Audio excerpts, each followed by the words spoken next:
Coming up on Destinations. I always liked painting. It started at school, at the kindergarten, I guess. I liked it, and the family supported it by providing pencils and paper. We're going to be doing Discover Scuba this year, so that means that anybody can just literally have a go at scuba diving, come down to the beach and go into the water with an instructor.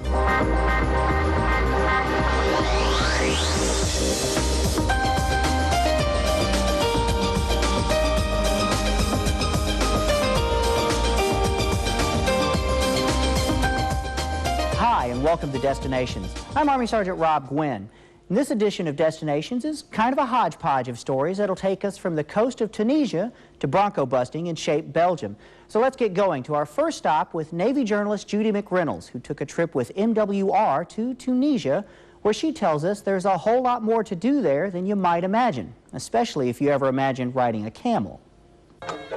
The North African country of Tunisia is roughly half the size of Italy, and 1/3 of it is covered by the Sahara Desert. This Muslim country is a land of spices, beaches, beautiful architecture, and friendly people. The nation's two main sources of income are tourism and agriculture. Their main crop, olives, all thanks to irrigation. As far as tourists go, the country of 10 million receives 5 million tourists every year. Very few of those 5 million are American tourists. In fact, we were the first Americans most had ever met, and we were treated with a sort of celebrity status. When we arrived in Port El Kantawi, near the city of Sousse, we checked into our gorgeous beachside resort. A few stayed to swim, but most headed to the Medina, or the ancient town, to shop for handmade rugs. What a performance! The salesman was so convincing and the rugs so beautiful, we all wished we had thousands of dollars. I did give in and spent a couple hundred on some smaller rugs.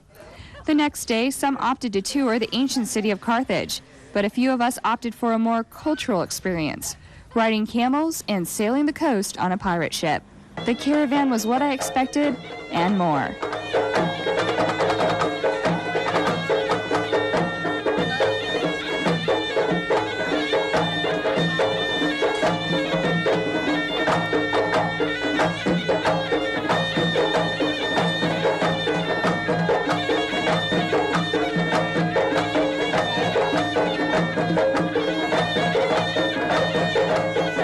It also included a stop where women were making their traditional bread of Tunisia. It's called the bread of tabuna. That is made something traditional that we make it here in Tunisia. It does take just, the lady gonna do it with the hand. That takes just 5-10 minutes to be cooked in the tabuna. Mohammed told us that up to 15 years ago, this bread was eaten every day. Now it is eaten only 1 to 2 times a week, but always with olive oil. My opinion? It was very tasty. Compared to camel riding, the pirate ship cruise was relaxing. We fished, swam, ate, and took in the view. Kairouan, the 4th holiest city in the Muslim world, was our first stop the following day. We visited the Great Mosque. Kairouan was founded in 670 AD by Aqba ibn Nafi, a disciple of the Prophet Muhammad. According to sacred legend, while he was traveling through the inhospitable countryside, he found a spring. And as he drank the clear water, he found a golden cup that had been lost at Mecca. He took it as a divine sign, and as legend has it, shouted out, "Inhabitants of this land depart, we intend to stay here." And immediately, all the serpents, scorpions, and wild animals emerged and fled. The Great Mosque, with its minaret standing strong within fortified walls, was built a year later. The Dome prayer hall faces the minaret, and a courtyard boasts a series of cisterns to collect rainwater, and a sundial which indicates the times of the 5 daily prayers. Both men and women can pray in the mosque. The prayer hall is divided into half, one side male, one side female. Our next stop, the mausoleum of Muhammad's hairdresser. You heard me right, his hairdresser. In Arabic we say sahab, that means my friend. And this holy man was our Prophet Muhammad hairdresser. He carried on him, he carried on him 3 hairs of our Prophet Muhammad barbs. We call him the Barbs Mausoleum or the Sahab Mosque.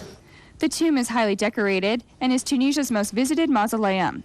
Muslim visitors come to make vows, celebrate marriages, or for the circumcisions of their sons. The day we visited, the courtyard was suddenly filled with music. Friends and family brought a young boy to the mausoleum for a circumcision ceremony.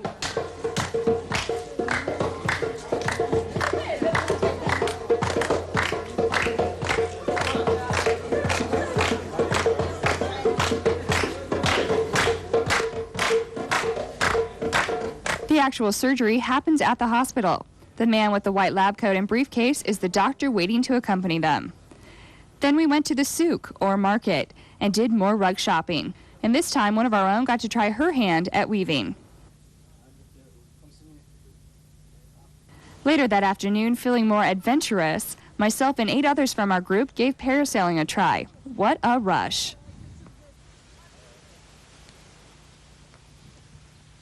That evening, we finished off our day and trip with a folkloric dinner, complete with couscous and belly dancing. Reporting from Tunisia, courtesy of MWR Naples Liberty Program, I'm Petty Officer Judy McReynolds. MWR offers a number of activities and trips like this one to Tunisia throughout the year. To find out more, just contact your local MWR office. And when we come back, we'll meet a man whose artwork captures the mundane and turns it into moments to be remembered. And we'll also take a stroll through the Dutch countryside, and yes, there's windmills.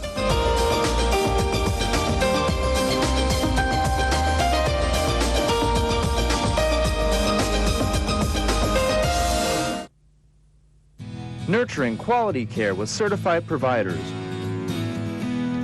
Flexible care options. Make FCC your first choice. Contact your CYS office. The first 2 years of your child's life is the optimum time for language development. Reading to your child for 15 minutes a day is a great way to develop your child's language skills.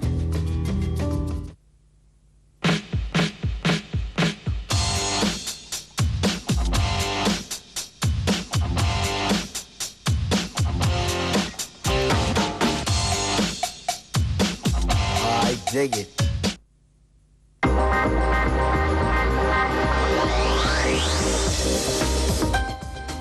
Make a list of the most famous painters in the world, and most likely Dutch artists like Rembrandt and Van Gogh will be near the top. Though not yet mentioned in the same breath with history's greatest, Bram Dejong, a public affairs officer for the Material Traffic Management Office in Rotterdam, Holland, is an accomplished artist in his own right. Ralph Stinson introduces us to who could be a future Dutch master.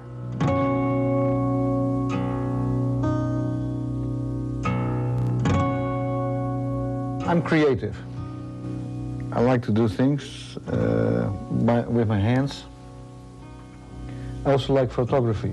And because I like photography, which is detailed, of course, I wish not to paint too detailed, not like a picture.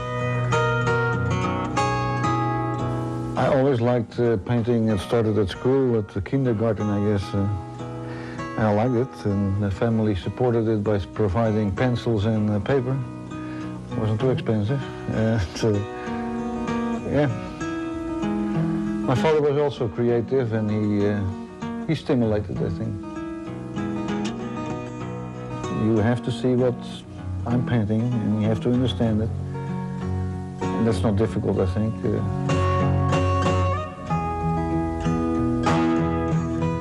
Some people always see more than I ever intended to put in, and I'm glad of that. But indeed, I try to supply a message. I try to a message or a view to the watcher, and whether they like it, that's up to them. But you are really working with a subject, and you go through and through that subject. You look at it from all sides. It doesn't matter whether it's a still life or a landscape or another thing. And you have that between your ears, and it doesn't matter where you go, where you are. You can think about it, you can work on it. And the most nice thing is when you're finished, well, you're not always happy with your work, but at least you've done something, and next time you try to do it better. The most hard part of painting, to tell when it's finished. I'm not easily finishing a painting, but at a certain time you're tired of it, and you put your name underneath, and with that it's finished. And later on you still see things you have to do better or you like to correct, but then you make the decision, I'll do that in the next painting.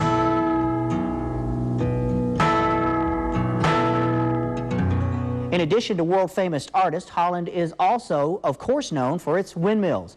More than 1,000 still stand today, and nowhere in the world will you find more of them than in the Dutch village of Kinderdijk.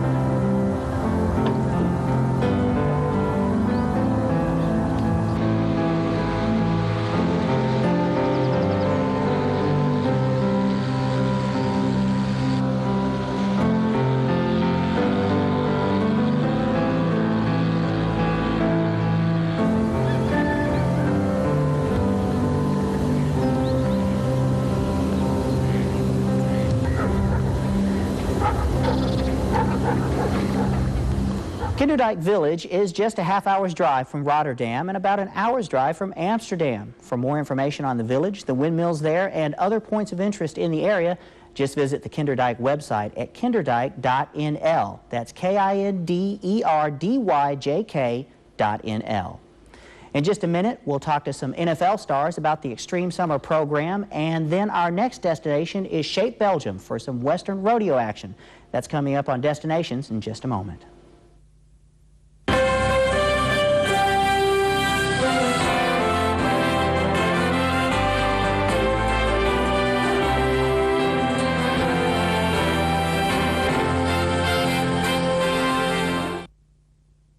Booking official U.S. Army Europe or leisure travel has never been so easy. Log on to www.satotravel.com/user and book your vacation or official travel via the net. No waiting, no lines. When there's a mission to accomplish, your time is essential. www.satotravel.com/user allows you to reserve leisure or official travel from anywhere in Europe 24 hours a day.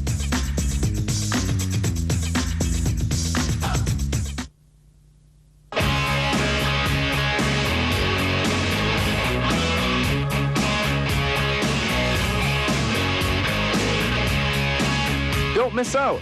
Visit School Aid Services to check out what they offer.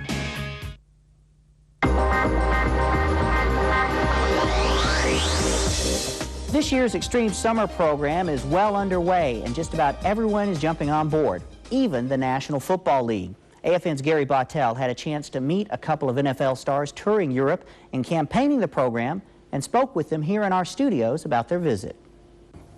Today on Destinations, we have two professional football players currently on tour with the Extreme Summer program here in Europe. With us in the studio is Matt Farmer, a wide receiver with the New York Jets, and Brice Fischer, a lineman for the Buffalo Bills.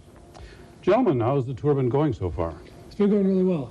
We started in Spain. We went to Italy after that, and then came up to Germany, a brief stint in the Netherlands. So now we're here in Frankfurt. I've enjoyed the trip, spent some time with the Air Force youth, and really enjoyed it so far. Brice, do you play a little game with these guys? What do you do when you're on this tour? Well, usually we get a chance to meet some of the youth groups that are available to talk to a lot of the kids from 5, 6, 7 years old, on up to 14, 15, 16 years old. They just got done with school, and so they don't have a whole lot to do during the day, so that we go in and get involved in their youth programs. Most of the time it's just us hanging around, vibing on their level. Well, how'd you get interested in doing this? Well, actually, it was kind of interesting because both Matt and I are represented by the same man, and he actually gave us a call saying that he had gotten another phone call from a guy named Brian Cobley, who runs a company called Cobley & Associates, and they had actually spoken to the Air Force. And the Air Force has been doing this program for 4 or 5 years, getting different kinds of people to come out and get involved in the program, and this time they were fortunate enough to track us down, and both of us graduated from the academies and served active duty in the Air Force, and now we're both playing in the NFL. You're both in the Air Force Reserve, right? Actually, not yet. Brice is on his way there. I've actually just applied for my year of excess leave, and so I'm not active duty or reserve at this time. But depending on when I make the team, then what they'll do is I'll transfer my commitment, the last 3 years of my active duty commitment, over to a reserve commitment, to be 9 years. Going to the academy and all that, does that sort of in any way set you up for professional sports? I mean, does it teach you? the academy is not designed to provide people the opportunity to get to the NFL or to any other sports league. But what happens is, especially with football, you have the opportunity to work yourself into a position where you can develop into the kind of player that could be in the NFL. And the academies do a great job of teaching you how to prioritize, learning how to be a leader, learning how to work hard, achieve goals, and those kinds of things are definitely the academy prepares you for. And we were able to apply those lessons into our professional football careers. On your beginning as a professional football, both of you are starting out in your careers. This Extreme Summer Program is also a brand new thing for you. Would you like to continue that, even though you may be more in demand on the field later on? I'd love to come back again. It's been a great experience for me, and just as far as being in the Air Force and having an active duty, a couple years active duty under my belt, and then obviously being in the reserves as my football career moves forward, this is something that I would love to take advantage of as often as they would have me back. I'm excited about the opportunity to get a chance to come back. The people who have been with us this whole time during the trip have been absolutely phenomenal. The people that we've met out here, we've gotten to see places I didn't even know some of these bases existed, and I got a chance to experience what life is outside of the continental United States. And I think that's a great opportunity. I would love to get a chance to come back. For more information on the Extreme Summer Program, just click on the web at www.extremesummer.com.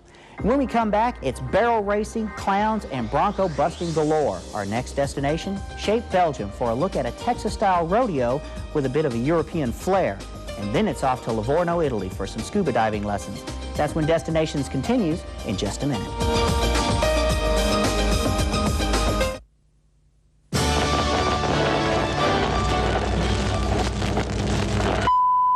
Relax. There's nothing wrong with your television or the signal. I'm just here to give a message to all AFN decoder users.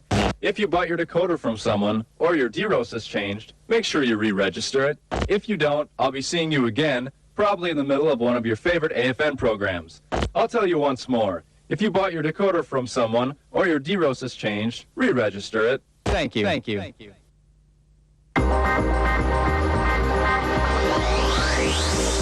Being stationed away from home can bring on bouts of homesickness as we miss things that can only be found back in the U.S. And if you're an American sports nut, then there's even more to miss. The roar of the crowd, the smell of freshly prepared hot dogs, cowboy hats flying through the air. Well, if it's the rodeo that's your sport of choice, then that's where the cowboy hats come in. But fear not, Army Sergeant Doug Boyles found a rodeo in Shape, Belgium, and tells us all about it. There is no stranger, but it's best to be satisfied. Well, it's certainly not bowling. They call this thing the rodeo.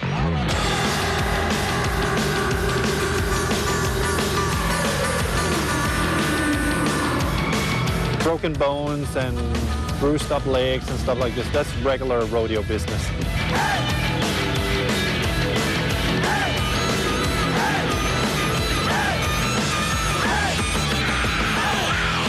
It's called Rodeo USA, and it's captured the spirit of the American West here in Europe for over 30 years. Well, majority of the riders are soldiers. They are stationed over here in Europe, mostly Germany, and they come all over Germany to come out on the weekend to do their sport and join the rodeo. Now, like some of its animals, the rodeo has always been a little wild, and there's one event where that rowdiness is showcased.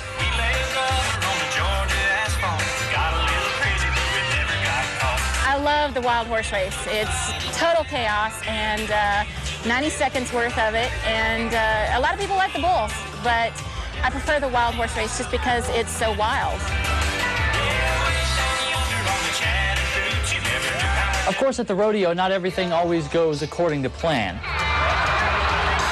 And just when you think you've seen it all, the rodeo throws a few more surprises at you, like this one. Behind chute number 2 is a horse called 8 Ball, and the cowboy is in for the ride of his life. Or is he?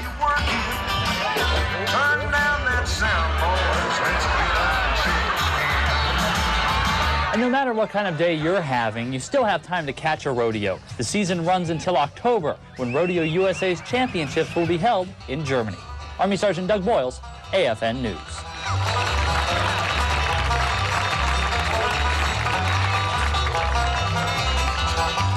Rodeos are actually held annually all around Europe, usually in the summer months. But maybe being thrown from a bucking horse isn't exactly what you had in mind for the summer. Well, it certainly was on Army Sergeant Jim Nicholson's list of things to do. Instead, he's chosen a more peaceful summertime activity, scuba diving, and he's invited us to his diving destination near Livorno, Italy.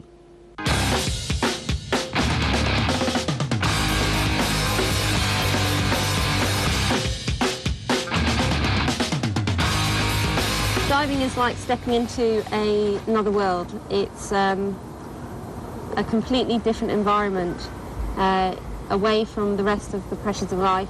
Emma Jones owns and operates Dive Today, a recreational scuba diving company based in Livorno. Her company also works with outdoor recreation, providing dive courses and trips. Most of the trips require certification, but Dive Today provides the classes you need to go, starting with open water certification. And that's about a 3-day intensive course or a 5-day after work course.